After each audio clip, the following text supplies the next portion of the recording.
సహోదరుడా, సహోదరి, ఒక యజమానుడు ఒక పందిపిల్లను ఎంతో ప్రేమతో పెంచుకున్నాడు.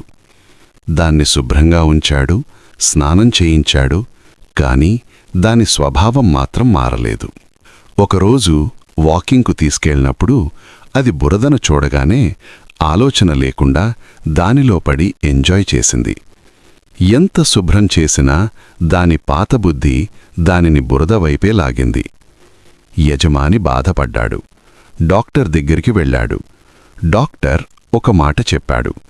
దాని రూపం మార్చలేము, కాని దాని హృదయాన్ని మార్చగలిగితే దాని జీవితం మారుతుంది. అప్పుడే పాత గుండెను తీసివేసి గొర్రెపిల్ల గుండెను పెట్టారు. మళ్లీ వాకింగ్కు తీసుకెళ్ళినప్పుడు బురద కనిపించింది. కాని ఈసారి అది ఆగింది, పక్కగా నడిచింది. ఎందుకంటే దాని హృదయం మారింది. సహోదరుడా, మన జీవితమూ అంతే. బయట మార్పులు కాదు, నటన జీవితం కాదు, మాటలు కాదు. క్రీస్తు మనకు కొత్త హృదయమిస్తే మన నడక మారుతుంది, మన బుద్ధి మారుతుంది, మన జీవితం మారుతుంది. సహోదరుడా, సహోదరి, మరి నీ హృదయం మారిందా? రూపం కాదు, హృదయం మారాలి.